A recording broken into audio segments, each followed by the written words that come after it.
প্রিয় দেশবাসী, আপনারা জানেন এই অবৈধ নোবেল লরিয়াট এই দখলদার ফ্যাসিস্ট ইউনূস বাংলাদেশে একটি পাতানো নির্বাচনের পথে হাঁটছে, যেখানে আজকে বাংলাদেশ আমরা গর্বের সাথে বলতে পারি আজকে বাংলাদেশের বিশ্বের কাছে মাথা উঁচু করে দাঁড়িয়েছি। আজকে বাংলাদেশের এমন কোনো জায়গায় নাই শেখ হাসিনা আপার উন্নয়নের ছায়া না পৌঁছে গিয়েছে।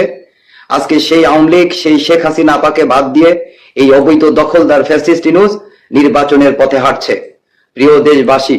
আপনারা যদি মনে করেন আমাদের বাংলাদেশের অভিভাবক জননেত্রী শেখ হাসিনা আপা আপনাদের জন্য আপনাদের ভাগ্য উন্নয়নের জন্য আজকে বিশ্বের কাছে আজকে মাথা উঁচু করে দাঁড়িয়েছে, গর্বের সাথে বলতে পারি এই আওয়ামী লীগের কারণে বাংলাদেশ আজকে গর্বের সাথে বলতে পারে বিশ্বের কাছে মাথা উঁচু করে দাঁড়াতে পারে। প্রিয় দেশবাসী, আজকে আমি প্রত্যেকটা সর্বস্তরের মানুষের কাছে দাবি জানাচ্ছি, আহ্বান জানাচ্ছি, আপনারা এই অবৈধ নির্বাচনকে বয়কট করুন এবং এই নৌকা মার্কা যেখানে নাই, যেখানে এই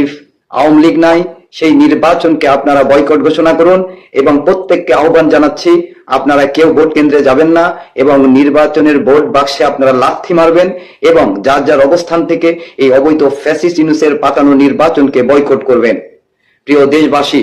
আর ভুল করা যাবে না। যদি আপনারা এখন ভুল ডিসিশনের মধ্যে পড়ে যান, এই বাংলাদেশকে আমরা রক্ষা করতে পারবো না, এই বাংলাদেশের উন্নয়নকে আমরা ধরে রাখতে পারবো না। আমাদের বাংলাদেশকে যদি উন্নয়নের ধারা অব্যাহত রাখতে হয়, বাংলাদেশের যদি মুক্তিযোদ্ধার অস্তিত্বকে রক্ষা করতে হয়, বাংলাদেশের যদি স্বাধীনতাকে রক্ষা করতে হয়, বাংলাদেশ যদি এই মব সন্ত্রাসকে রুখে দিতে হয়, বাংলাদেশকে যদি এই অবৈধ অপশাসন দুঃশাসন এই বিচার ব্যবস্থা ধ্বংসকে রুখে দিতে হয়, তাহলে একমাত্র বাংলাদেশ আওয়ামী লীগের অভিভাবক জননেত্রী শেখ হাসিনা আপাকে বাংলাদেশের মাটিতে সসম্মানে ফিরিয়ে এনে তাকে ক্ষমতার আসীনে বসাইতে হবে। তাহলে আমরা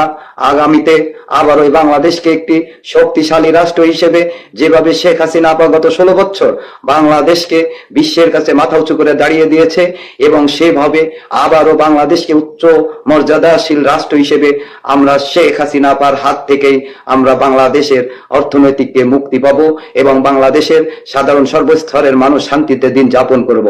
প্রিয় দেশবাসী, আপনারা ঐক্যবদ্ধ হন। এই জননেত্রী শেখ হাসিনা আপা ব্যতীত বাংলাদেশের বর্তমান যে পরিস্থিতি অবস্থান করছে আর কেউ রক্ষা করতে পারবে না। তাই সবাইকে অনুরোধ জানাচ্ছি, এই অবৈধ নোবেল লরিয়াটের এই অবৈধ পাতানো নির্বাচনকে বয়কট করুন এবং আপনারা কেউ ভোট কেন্দ্রে যাবেন না এবং ভোটকে বর্জন করুন। সবাইকে আহ্বান জানাই, দেশকে যদি রক্ষা করতে হয়, দেশের সাধারণ মানুষকে যদি মুক্ত দিতে হয়, দেশের সাধারণ মানুষ নির্যাতন থেকে মুক্তি পেতে হয়, দেশের সার্বভৌমত্বকে যদি রক্ষা করতে হয়, তাহলে একমাত্র উপায় আমাদের